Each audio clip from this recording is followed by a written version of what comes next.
Hey everyone, welcome back to my channel, and if you're new, welcome. My name is Adelina and I make videos about living in my tiny house on wheels and living a more intentional life. Now, today we're going to talk about trailers, and before you go to the next video that's much more interesting of a topic, let me just say that while this isn't the sexiest topic that we can talk about, it is actually probably the most important decision you can make when building your tiny house. And I think it really deserves its own video and some serious consideration. So if you're planning on building a tiny house on wheels, please don't skip this video, because I think it will give you some things to think about so that you can make the right decision.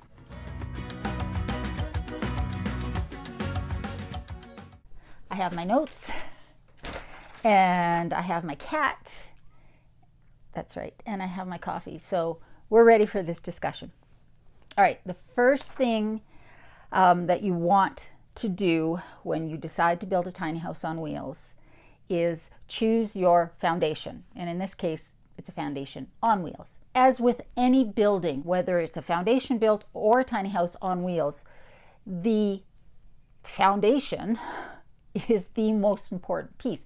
Because if you make a bad decision here, if you don't get the proper trailer for the house that you want to build, invariably you're going to have issues down the road when you're moving it and when you're building your tiny house. So let's talk about some of the considerations that you want to have in your mind when you're deciding on which trailer is best for you. The first consideration most of us are going to have is budget. What's the total budget of your tiny house, and what portion of that are you willing to allocate to your trailer? I would argue that it's one of the most important things in your build, if not the most important thing, and therefore this is not the area to cut corners. Absolutely not.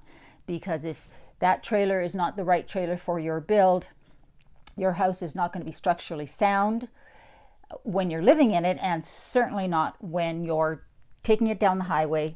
Your next consideration is the size of the trailer that you want.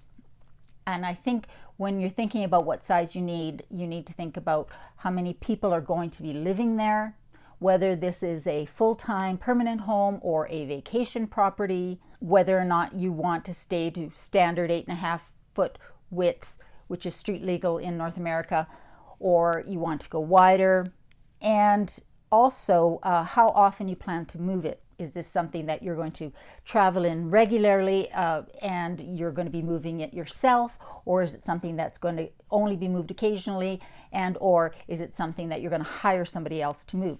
Those are all important considerations when you're deciding on the size of your trailer. So next, let's talk about the different types of trailers that are available. So in general, here are the different types of trailers that are normally available for you to use for your tiny house build. The first would be a used RV. And what people do in this situation is they will buy an old RV and they will strip it down to just the trailer, and they will use that to build their tiny house. It's inexpensive because you can get old RVs for relatively cheap, and it is something that, if you're willing to put in the work to tear it all down, like I say, can save you a lot of money. The problem with that option is the fact that RVs are built to be very light. The materials that are used in the build are lightweight. The trailer, therefore, doesn't have to be built to accommodate a heavy home.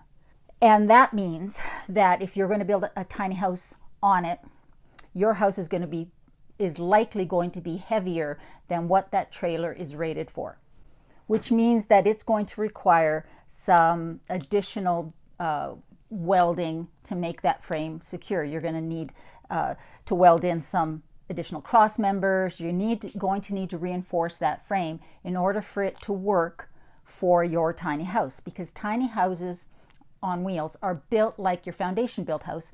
They just happen to be on a custom built trailer, and therefore they're built with the same sort of materials, and they are substantially heavier. The axles are also going to be rated for the weight of the RV, not for the weight of your tiny house. And that could potentially be a very serious problem as you're moving that sucker down the highway. I'm not an expert, and you should definitely be talking to experts. But in my opinion, I think it's a very risky thing to do unless you are a journeyman welder and you know what you're doing, and you can check and or replace those axles with something that is going to be appropriate for the weight of your house. Or if you're building a very small, very light house, it might work. It's not something that I would want to take the chance on, but people do it, and it is one of the options that you have. Next, you have what are commonly called car haulers, I guess. These are basically flatbed trailers that you can buy very easily. They're usually not super expensive. The deck of the trailer sits inside the wheel wells. What you're doing is building inside the wheel wells, which obviously will take up maybe a foot of space. What's good about them is, again, they are Sophie, quit doing that. She's chewing on the cord for the light, so I might have a very curly cat here right away if she gets through it.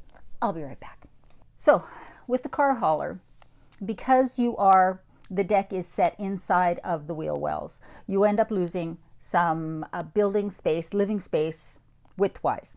However, because it's dropped down between the wheel wells, you do gain some height. And if you're building a house with a loft, that could be obviously very important because it'll give you extra height, living space up in the loft. They're an option, and one that is relatively inexpensive when it comes to a trailer for your tiny house. Next, we have the, I guess, overdeck trailers. Again, they're easy to find. You can find them at most businesses that sell trailers. The difference between them and the car haulers is that the deck sits on top of the wheel wells. Therefore, you can go wider for your living space. The negative is that means that you've lost, 6-8 inches of height inside your home because the deck is set on top of the wheel wells. Also, they're much higher from the ground up, which gives you more clearance under the trailer, but can potentially be a challenge to get in and out of your house. So overdeck trailers are relatively inexpensive. They're certainly easy to find, and you can get them in different lengths. Up to now, we've talked about trailers that are bumper pulls, which means that you have a hitch at the back of your vehicle and the trailer attaches to the hitch at the back of the vehicle. The next option you have is a gooseneck trailer, which is what my trailer is. And a gooseneck trailer is often called a fifth wheel trailer as well. And it's called that because the hitch is set inside the bed of the truck that is pulling it. Therefore, it's the fifth wheel. The nice thing about a fifth wheel trailer is that a fifth wheel trailer gives you a bonus room above on the fifth wheel part, the part that's above the deck of the car. And I've used it for a bedroom, and that's often what I see it used for, though some people use it for a living room or a second bedroom.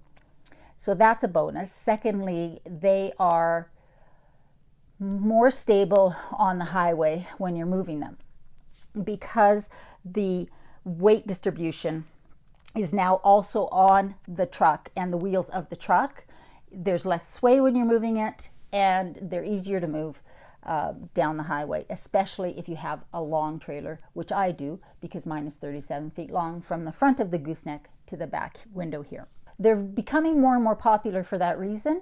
They do require that you have a fifth wheel hitch in your truck, so they can't be pulled by a bumper pull. So the pluses for a fifth wheel trailer is that you get that extra room.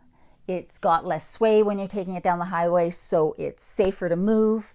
But a fifth wheel trailer is more expensive to buy. So lastly, we have a custom built tiny house trailer.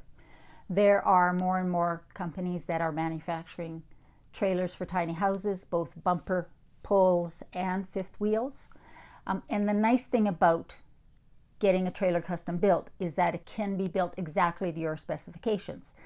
If you're buying a pre-built trailer, you are working with the dimensions that are available from the manufacturer. When you get your trailer custom built, it's built exactly for your design. And it's also built for the weight of what your trailer is going to be. And keep in mind, that's really important. You're not just considering the weight of the house, the building materials, and everything like that. You also have to take into consideration your appliances, your furniture, all of your belongings that are in the house.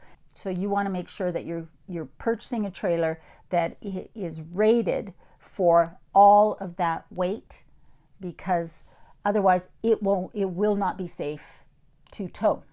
I wanted to go wider because this is my permanent home, and I knew that that extra foot of width would make a big difference for me.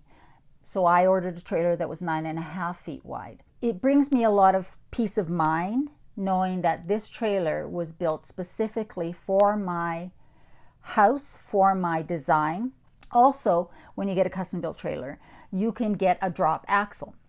The thing with the drop axle is that it, as the name implies, drops the axles down to the wheels about 4 inches, which gives you an extra 4 inches inside your house. So you have extra headroom. And since you're limited to street legal, and in North America, that is 13.5 feet from the road to the highest point of your house, if you plan on moving it on any highways, any roads, that extra 4 inches is huge. That means that if you have a loft, you have extra space in there.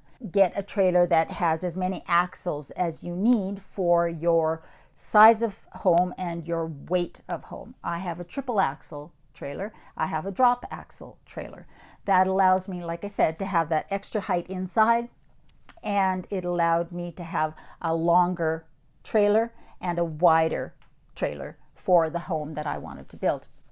The thing about a drop axle is that it also drops the bed of your trailer 4 inches closer to the ground.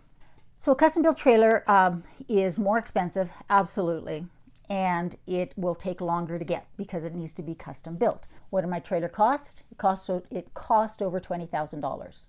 Was it worth it? Absolutely.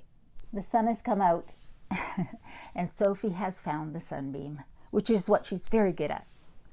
All right, so that is about all I have to say about trailers. My advice to anyone who's thinking about building a tiny house on wheels is to do your research and be very clear about what you want for your house design so that you can choose the appropriate trailer for it.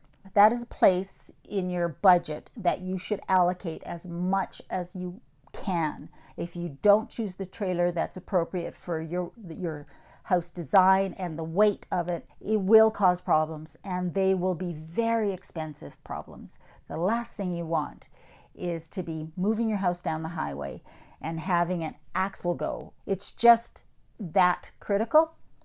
So don't skimp on it. Do your research. Make sure you talk to a professional and get them to answer all of the questions that you have. Again, it's not the most interesting of topics, but it is probably the most important one, and I really don't want you to make any mistakes here. I just do your research and talk to a professional. Anyways, thanks for watching, guys. I really appreciate you taking the time to watch the video. I always love your comments. They're awesome. Subscribe if you haven't already, because the majority of my viewers are still not subscribers. And I will see you on Wednesday for a recipe video. I'll talk to you then.